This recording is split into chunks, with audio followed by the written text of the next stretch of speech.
Assalamualaikum warahmatullahi wabarakatuh. Berjumpa lagi dengan saya Bayu Aji Prasetyo di video Insight. Pada kesempatan kali ini, saya akan sharing tentang akibat terlalu lama memendam emosi negatif dan luka batin.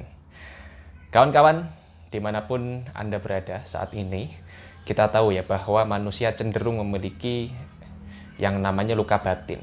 Atau mungkin bisa disebut juga sebagai emosi-emosi negatif yang diakibatkan oleh, atau lebih tepatnya diakibatkan karena tersakiti oleh omongan orang lain atau mungkin perbuatan orang lain sehingga menimbulkan luka di batin. Kemudian juga manusia juga cenderung sulit lepas dari yang namanya emosi negatif. Emosi negatifnya memang akan selalu ada ya, tetapi yang menjadi masalah adalah jika emosi negatif sampai dipendam secara sengaja atau mungkin terpendam dalam waktu yang lama. Saya sendiri mengamati banyak ya orang yang masih membawa misalnya dendam masa lalu, kemarahan karena kejadian di masa lalu, sampai ya mungkin kejadian tersebut sudah bertahun-tahun tetapi masih dibawa sampai sekarang. Dendam, dengki, dongkol, ya marah, kecewa, dan lain sebagainya. Atau mungkin rasa penasaran di masa lalu yang menimbulkan emosi negatif yang masih belum tuntas sampai sekarang. Misalnya dulu pernah ingin menjuari sesuatu atau memenangkan sesuatu hal, atau ingin mendapatkan sesuatu yang sampai sekarang belum dapat, tapi masih penasaran. Emosinya masih melekat gitu ya. Nah, disadari atau tidak, memendam emosi negatif dan atau luka batin terlalu lama itu ternyata dampaknya tidak baik. Apa saja dampaknya? Yang pertama, dampaknya adalah berulangnya kejadian-kejadian tidak menyenangkan secara berulang ya. Atau mungkin kita biasa menyebutnya sebagai pola kejadian yang sial ya. Sial itu sebenarnya memang tidak ada, tetapi kalau misalnya kejadian tidak menyenangkan sering berulang, maka kemungkinan besar kita yang mengundangnya gitu ya. Jadi yang pertama penyebabnya, akibatnya adalah terulangnya kejadian yang tidak menyenangkan. Misalnya ada orang ya kerja di sebuah kantor, dimarahin oleh bosnya misalnya karena pekerjaannya kebetulan ketika itu sedang tidak baik. Kemudian karena dia tidak berani atau tidak bisa marah sama bosnya, kan emosi negatifnya terpendam tuh. Masuk rumah, anaknya baru ngajak main sedikit, ia langsung marah. Kemudian emosi negatifnya tertuangkan ke anaknya, sehingga anaknya menangis. Sehingga anaknya karena menangis, emosi negatif juga memberikan feedback yang tidak baik juga kepada orang tuanya. Atau mungkin ketika di rumah sedang marah dengan keluarga ya, dengan pasangan, kemudian di luar ada orang yang berperilaku mungkin sebenarnya tidak menyakiti, tetapi karena emosi negatifnya terpendam, jadi lebih mudah tersinggung. Akhirnya muncul kata-kata atau perilaku yang tidak baik karena emosi negatif tersebut, dan mendapatkan feedback yang tidak baik juga dari orang-orang di luar. Nah, begitu seterusnya. Intinya, emosi negatif itu yang masih terpendam merupakan tanda bahwa ada yang belum selesai di dalam bawah sadar kita. Kita masih terus mencari jawaban-jawaban kenapa sih kejadian ini terjadi padaku, sehingga kita di luar tuh mencari pembenaran. Misalnya, ada orang yang mungkin dulu pernah disakiti oleh pasangannya, atau mungkin disakiti oleh, misalnya contohnya kayak gini, ada orang yang ketika berbisnis, ia memiliki partner yang ternyata curang. Ya, di awal ketika bisnisnya belum besar, masih baik-baik saja, tetapi ketika bisnisnya sudah besar, sudah menghasilkan banyak keuntungan, akhirnya mereka eker-ekeran. Eker-ekeran itu apa ya kalau bahasa Indonesia itu ya? Cakar-cakaran gitu ya. Saling berebut sumber daya. Sehingga akhirnya pisah. Nah, karena emosi negatif akibat kejadian tersebut, mungkin jika belum diikhlaskan masih terpendam, Sehingga dia tanpa sadar tuh di bawah sadarnya masih open loop. Ya ini dia tuh masih mencari jawaban. Kenapa ya? Kok kalau berbisnis, kenapa ya kok kemarin aku berbisnis ketemu atau dapat partner yang seperti itu ya? Akhirnya nanti cenderung terulang ke partner selanjutnya. Misalnya berbisnis lagi, mencari partner selanjutnya, kemudian terulang lagi. Nah, pertanyaannya kok bisa? Karena begini, bawah sadarnya itu mencari jawaban kenapa kok dulu dia pecah kongsi dengan partner yang sebelumnya. Sehingga ketika dia mencari partner yang selanjutnya, tanpa sadar dia mencari kemiripan-kemiripan kriteria partner yang sebelumnya pernah ia miliki.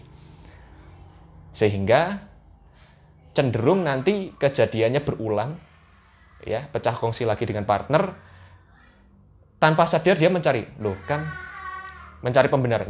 Ternyata kalau berbisnis berpartner itu tidak baik, pasti ujungnya pecah kongsi.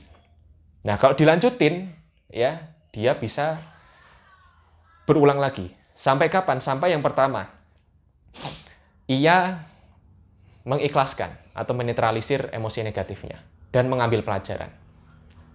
Kalau misalnya mau berpartner lagi ya. Misalnya ternyata, ciri-ciri partner yang tidak baik itu seperti ini. Dia hafal tuh 1, 2, 3, 4, 5. Sehingga nanti dia menghindari. Nah, kalau sudah bisa menghindari, biasanya emosinya sudah netral tuh. Sudah mengambil pelajaran terhadap kejadian sebelumnya. Tetapi kalau misal belum netral, masih emosi negatif, dia cenderung mencari jawaban. Ya, apa benar sih orang yang kriteria seperti ini selalu berpotensi pecah kongsi? Bawah sadarnya bilang gitu. Dia mencari terus, akhirnya berulang. Kedua, dia bisa juga berhenti memutus polanya dengan cara berhenti kongsian dengan orang. Misalnya, ternyata tidak mudah ya berkongsi dengan orang. Kalau gitu ya sudah deh, aku berbisnis sendiri. Itu bisa juga. Ya, jadi sekali lagi, emosi negatif yang terpendam membuat bawah sadar kita masih penasaran. Ada sesuatu yang belum tuntas, yang ingin dicari jawabannya oleh bawah sadar kita. Sampai benar-benar kita mendapatkan pelajarannya. Di level bawah sadar juga. Kalau misal kita sudah dapat pelajarannya, insya Allah pola tidak baiknya itu bisa terputus. Ya, karena kita di bawah sadar mendapatkan pelajaran. Demikian. Nah, pola-pola seperti itu juga bisa ditemui juga dalam hal pasangan, kemudian karir, bisnis, keuangan gitu ya. Sama ya, intinya emosi negatif yang masih terpendam itu cenderung membuat kita mengulangi kesalahan yang sama sehingga mendatangkan pola-pola tidak memberdayakan atau pola tidak baik yang sama pula. Itu yang pertama. Akibat dari memendam emosi negatif dan luka batin terlalu lama. Yang kedua, akibatnya adalah bisa psikosomatis atau sakit fisik yang diakibatkan oleh emosi negatif yang terlalu lama terpendam. Bayangkan misalnya Anda memiliki balon, Anda tiup terus balonnya, lama-kelamaan seperti apa? Betul sekali. Lama-lama balonnya bisa pecah. Ya kan? Nah, sama juga tubuh kita, diri kita. Kalau semakin lama memendam emosi negatif, kemudian ditambahin terus sampai lama-lama kapasitas penampungan emosi kita tidak kuat, maka akan nyerang ke tubuh. Biasanya nih orang yang beremosi negatif, kalau khawatiran, contoh salah satu jenis emosinya adalah khawatiran, negative thinking adalah GERD biasanya ya, penyakit lambung. Bisa juga nanti kepala, leher dan lain sebagainya, banyak macam-macamnya.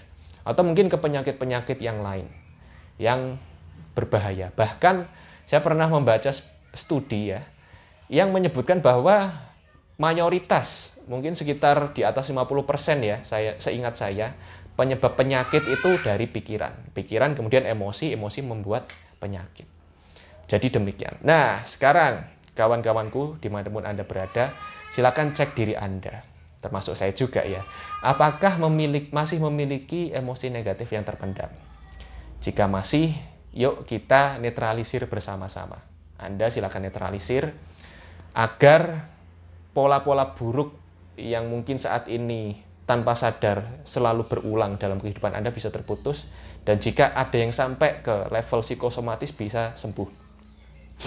Nah, info terakhir, kabar baiknya saya ada sebuah e-book sekaligus audioterapi yang dapat membantu Anda jika saat ini Anda merasa memiliki emosi negatif yang masih terpendam dan luka batin yang belum sembuh.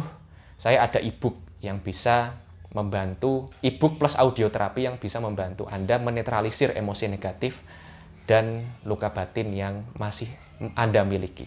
Namanya adalah Body Signal Therapy. Itu bundling ya, e-book sekaligus audioterapinya.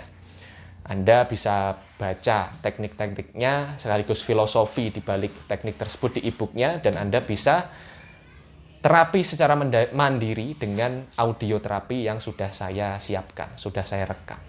Untuk info lebih lengkapnya silakan klik link yang ada di deskripsi di bio video. Di deskripsi video ini. Mudah-mudahan bermanfaat. Jika Anda mendapatkan manfaat dari video ini, silakan share kepada siapapun yang menurut Anda membutuhkan. Jika suka, silakan sukai. Demikian yang bisa saya sampaikan. Sampai bertemu lagi di lain kesempatan. Wassalamualaikum warahmatullahi wabarakatuh.